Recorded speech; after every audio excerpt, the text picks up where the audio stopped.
scream did not sound human. It came from inside the abandoned house at the end of Willow Lane, loud and sharp, followed by a deep growl that made the windows shake.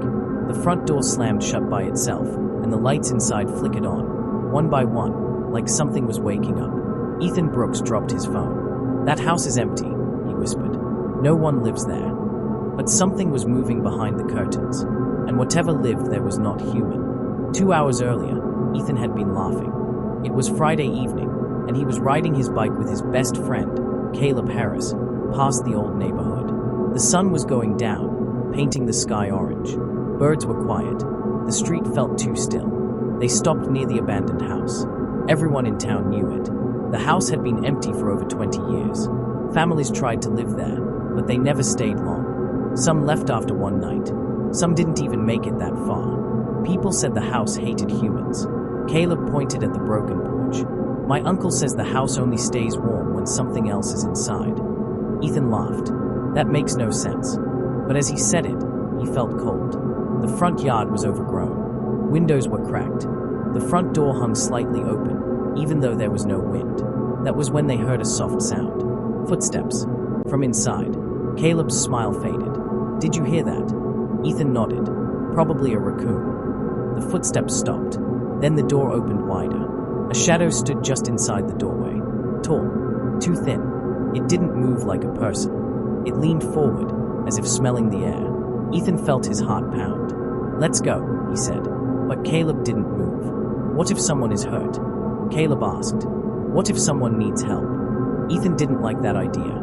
Still, he followed as Caleb stepped onto the porch. The wood creaked loudly. The shadow pulled back. The house went quiet again. Inside, the air was warm. Too warm. The smell was strange, like dust and metal. "Hello," Caleb called. No answer. They stepped into the living room. Old furniture sat covered in sheets. The floor was clean, like someone had just swept it. "See," Caleb said. "Nothing here." Then the door slammed shut. Ethan jumped. That was the wind. "There is no wind," Caleb said. Lights turned on by themselves. The hallway stretched longer than it should have. Doors lined the walls. At the end, something moved. Ethan squinted. "Is that a person?" The thing stepped forward. It looked almost human. It wore clothes that looked old and torn, but its arms were too long. Its head tilted in a way that made Ethan's stomach turn. It smiled. The smile was wide and slow. Caleb backed away. "That's not funny." The thing spoke. Its voice sounded like many voices at once. "Humans do not stay." Ethan grabbed Caleb's arm. "Run." They ran toward the door. It wouldn't open. The thing moved closer, its feet never touching the floor. The walls seemed to breathe, rising and falling. "Why do you live here?" Ethan shouted, his voice shaking. The thing tilted its head again. "We live here because you cannot." The lights flickered. From the walls came whispers. Crying. Laughter. Hands pressed from inside the walls. Shapes pushing through the paint. Caleb screamed. The floor cracked open between them. Ethan reached out, but the gap widened. Caleb fell backward into the darkness below, still screaming. The thing stepped forward and looked down the hole. Then it turned to Ethan. "You may stay," it said softly. The house locked itself, and the lights went out. Ethan woke up on the living room floor. His head hurt. His mouth felt dry. For a moment, he thought everything had been a bad dream. The house was quiet. Too quiet. "Caleb," he called. No answer. Ethan pushed himself up.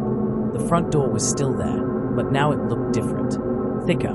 Older. Like it had been there for hundreds of years. The windows were gone. In their place were solid walls. The house had changed. He ran to where the floor had broken open, but the hole was gone. The wood was smooth, like it had never cracked. "Caleb!" Ethan shouted again. Something whispered back. Not one voice. Many. All humans asked for the same thing. Ethan turned around. The hallway was closer now. Shorter. The house felt tighter, like it was closing in on him. He walked slowly, every step shaking. Doors lined the hall. Some were open just a little. Inside them, he saw things that made his chest hurt. A bedroom with a suitcase half-packed. A kitchen with food still on the table. A child's room with toys on the floor. "These were people," Ethan whispered. "They tried to live," the voices said. "They failed." At the end of the hallway, a door stood open. A soft light came from inside. Ethan stepped closer. The room was warm. The walls were covered in pictures. Family photos, old photos, new photos. All of them were taken inside the house. Ethan's stomach dropped. In one picture, a man smiled at the camera. In the next, the same man looked tired. In the last, his eyes were dark and his smile was gone. The thing from before stood in the corner of the room. You keep them, Ethan said. You don't let them leave. The thing nodded slowly. The house needs residents. You're not human, Ethan said. No, it replied. But we learned from humans. The thing stepped closer. Its skin moved like it didn't fit right. When humans stay too long, it said, they become useful. Ethan backed away. What did you do to Caleb? The thing didn't answer. The floor beneath Ethan's feet shifted. He fell backward into another room. The door slammed shut. Ethan scrambled up and pulled on the handle. Locked. The room was small. No windows. Just a mirror on the wall. Ethan looked into it. At first, he saw himself. Then the reflection smiled. Ethan did not. Get out of my head, he screamed. The reflection opened its mouth. Inside, Ethan saw other faces. Caleb's face. Ethan, the reflection said softly. Help me. Ethan fell to his knees. Where are you? The mirror cracked. The room shook. The door burst open. The thing stood there again, watching calmly. You see now, it said. The house keeps what enters. Ethan stood up, shaking. Then I'll burn it down. The thing laughed. The sound came from the walls, the floor, the ceiling. Others have tried. The house shifted again. Ethan was back in the living room. The front door was open. Fresh air rushed in. Sunlight spilled across the floor. For a moment, Ethan felt hope. You may leave, the voices said. Ethan ran. He crossed the porch, jumped down the steps, hit the grass. He didn't stop running until he reached the road. He turned back. The house looked normal again. Quiet. Empty. Ethan laughed and cried at the same time. Then he heard it. A soft voice behind him. Ethan. He turned slowly. Caleb stood on the porch. Alive. Smiling. But his eyes were wrong. And behind him, the front door slowly closed by itself. Ethan took a slow step back. Caleb, he said carefully. How did you get out? Caleb stood still on the porch. He looked just like before. Same jacket. Same shoes.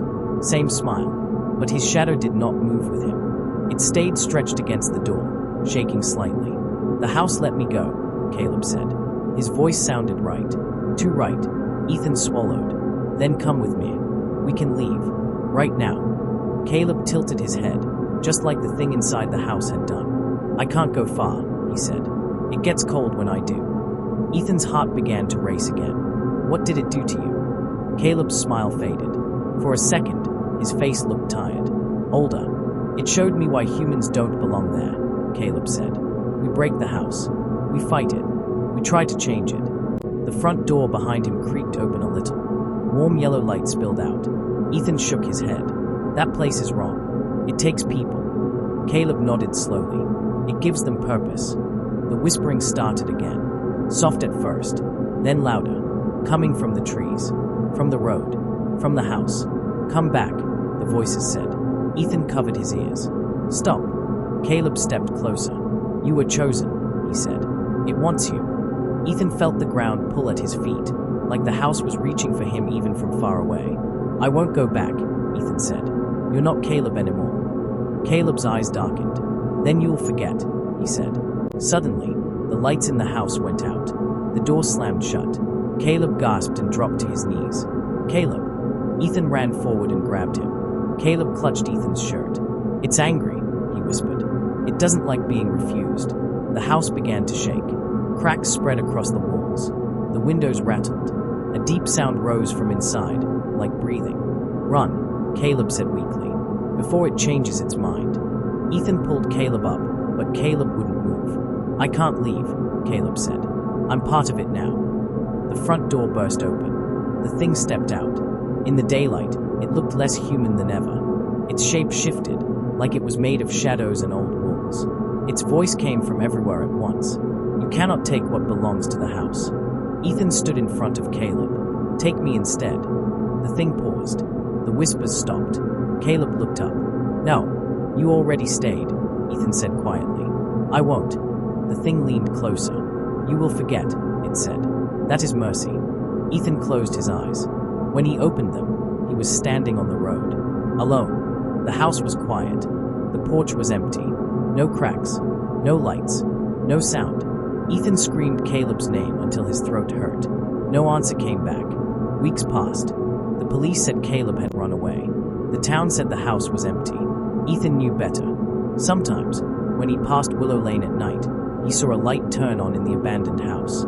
Sometimes, he saw a figure standing at the window, watching, waiting.